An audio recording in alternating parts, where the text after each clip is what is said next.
My name is Megan Pomfret. I'm the Director of School Counseling here at Gainesville High School. We appreciate you joining us this evening.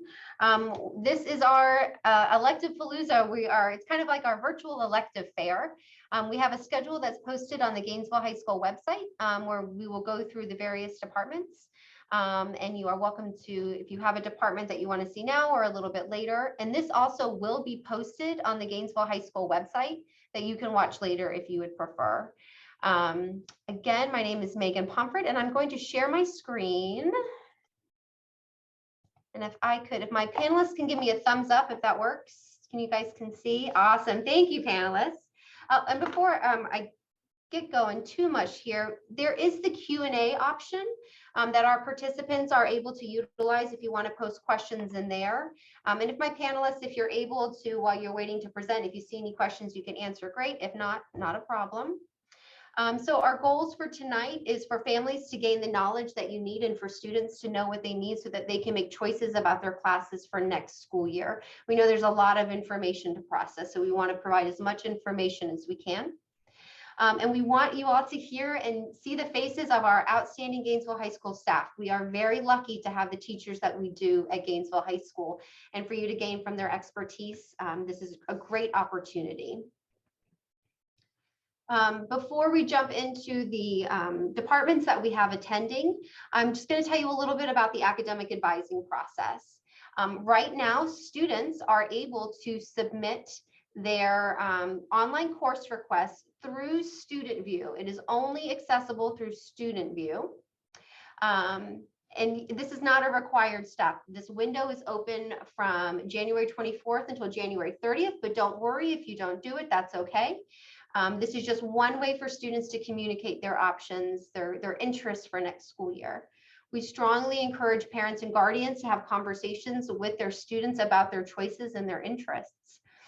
And there are a lot of resources in Parent and Student View, including accessing your students' graduation requirements and their unofficial transcripts. So if you go to course history, you will see there's like a nice little chart with graphs where you can look and see where your child is in terms of their progression to graduation requirements. This is one tool that you have accessible to you, as well as printing an unofficial transcript. Starting in February here, on February 7th, we will start one-on-one meetings with counselors for students to meet individually with their school counselor. We will review graduation requirements. We will talk about your pathway options as we're learning and developing this wonderful program. And we'll talk about your opportunities at Gainesville High School. After the school counselor meets with students, we will input their courses, and you will be able to see their course requests in Student and Parent View under Course Requests. So any changes that are made, they are automatically updated in Parent and Student View. So I can't stress enough how important that resource is. And then afterwards, after your student meets with their counselors, we will send an email verification of courses in April. But again, Parent and Student View, you can always see course requests. That is your best resource, have access to information at your fingertips. And the last day that we will accept changes is May 27th.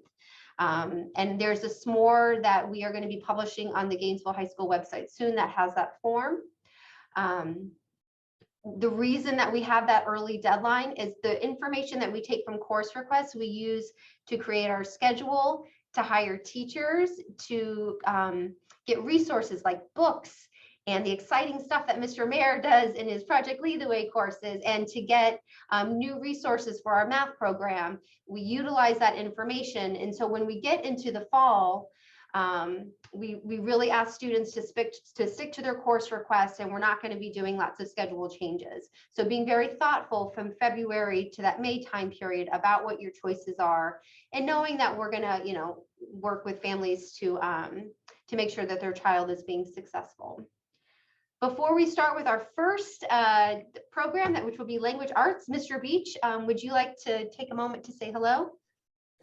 Sure. Thank you. One of the great things about Zoom is if you don't own the link, you can keep people out. So I don't know who is responsible from the team, but it wasn't my fault that I was here late. Happy to be here. Thanks everybody for joining us. One of the great things about being an educator is we get the chance to do it all over again the following year, and this really kicks off what's potentially an exciting time for faculty, staff, and students as we start to obviously roll towards the end of the school year doing meaningful work, but have half an eye on the future.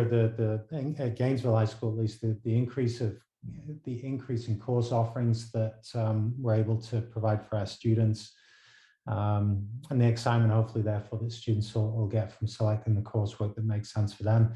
We hope the Pathways program and then the work that our school counselors will do with students is going to make sense and help students select a pathway, a sequence of courses that makes sense to them.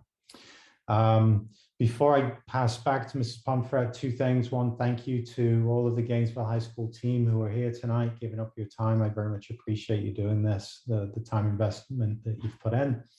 The second point was to talk about dual enrollment. That's one of the questions that's cropped up a little bit recently. What is the plan for dual enrollment? And the plan is to offer it, but when it makes sense and we have the capacity to. So our senior class next year is going to be awfully small. We're not going to be able to do advanced placement plus dual enrollment plus regular coursework plus a bunch of electives just because of the size of the class and the staffing demands that would bring. So we're still going to build out our advanced placement course selection options for next year. There'll be, I think, many more AP courses available to our students.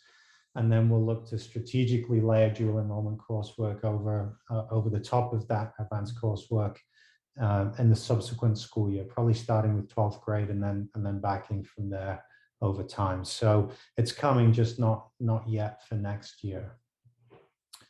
Anything I missed, Mrs. Pomfret? Okay, again, thanks for being here, everybody. I hope this is useful tonight. So we are getting ready to jump into our first program here with Language Arts. A couple of reminders. I am putting in the chat a link to the Electivepalooza schedule, so if you want to take a look at that. Also, a reminder that we do have the Q&A. If you would like to post questions, please post them in there. And with that, I'm going to re-share my screen. If I can get a thumbs up, is everybody okay? Can they see that? We good? Okay. So I'm going to hand it off to Ms. Wood and Ms. Hutton.